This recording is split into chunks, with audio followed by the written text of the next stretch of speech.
The clock of judicial justice in the Republic of Korea must never stop. Good day.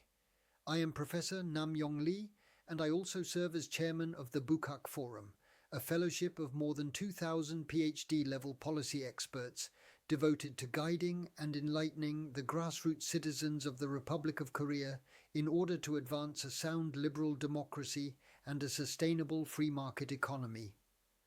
My fellow citizens, the clock of judicial justice must never stop. Today, I wish to speak about why the retrial of President Lee's case, remanded by the Supreme Court, has been so severely delayed, and why the prompt resumption of this trial is now essential for the integrity of our nation's rule of law. On May 2, 2025, the Supreme Court of Korea ruled to remand the case of President Lee to the Seoul High Court's Criminal Division 7 with a finding of guilt under the Public Official Election Act. The first trial date was originally set for May 15th, then postponed to June 18th due to the presidential election schedule.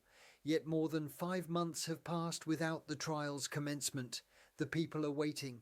Justice may be delayed, but it must never be denied, and it must never stand still. Law stands above power, and justice stands above time. The credibility of Korea's judiciary depends on its political neutrality and procedural transparency. However, the prolonged delay in this retrial now compels the public to question the independence of the courts. Nearly half a year has passed since the Supreme Court's definitive ruling, yet the Seoul High Court has offered no clear schedule. The Chief Judge of the Seoul High Court and the presiding panel must now make their decision. The essence of judicial power lies in realizing living justice within the flow of time, not in freezing it under administrative hesitation. Across the world, judicial systems build trust through timely action and transparent procedure. The U.S. Federal Court of Appeals initiates retrial hearings within an average of 14 days after remand. The United Kingdom within 21 days, Japan within 40. Korea, however, averages over 90 days, ranking among the slowest in the OECD. From the perspective of global standards, our judicial tempo remains trapped in an earlier era. According to international judicial statistics, the average case opening period across the OECD is 31.7 days, whereas in Korea it is 89.6, nearly 3 times longer. This is not a matter of bureaucracy, but of trust. The World Bank's 2024 Rule of Law Index gave Korea a score of 0.67, below the OECD average of 0.82, while Sweden scored 0.92, the United Kingdom 0.88, and Japan 0.85. The same pattern appears in public trust.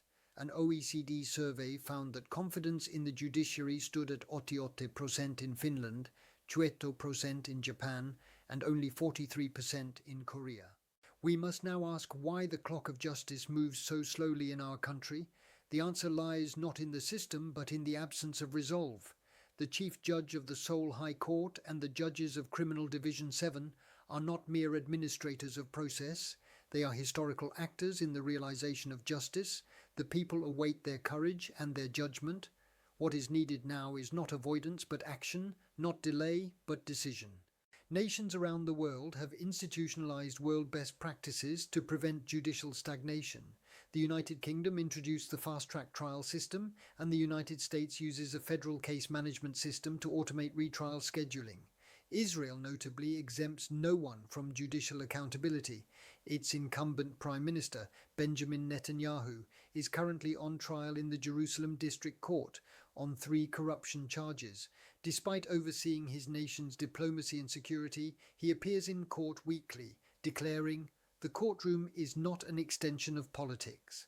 The Israeli judiciary opened his first hearing just 42 days after receiving the case file. That is the meaning of judicial independence, and it stands as a globally recognized best practice.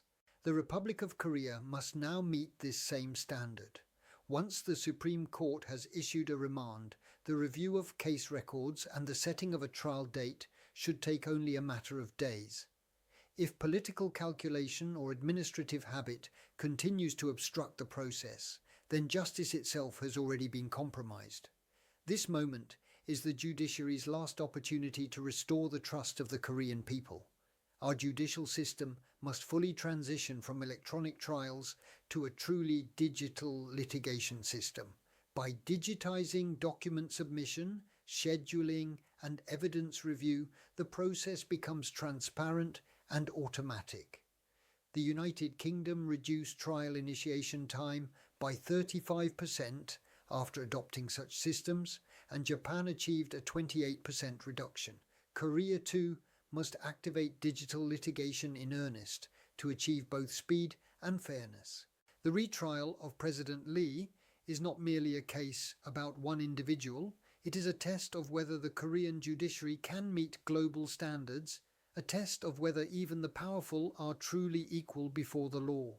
The Seoul High Court must now prove through prompt action that law stands above power and justice stands above time.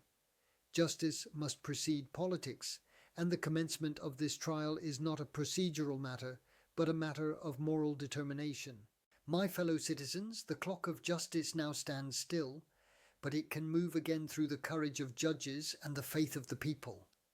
The reason this retrial must begin without further delay is simple. The longer justice is deferred, the more deeply trust erodes and the more unstable the nation becomes. The chief judge and the court must now answer before the people, not with words, but with action. Swiftly opening this trial will reaffirm the independence of our judiciary. The courtroom must never serve as a stage for politics. It must remain the sanctuary of justice. This is the global standard recognized by the world, and it is the path that the Korean people expect their judiciary to walk. Law must stand above power, and justice must stand above time. That is the future of the Republic of Korea, a nation governed not by fear or favor, but by the timeless principle of justice. Thank you very much.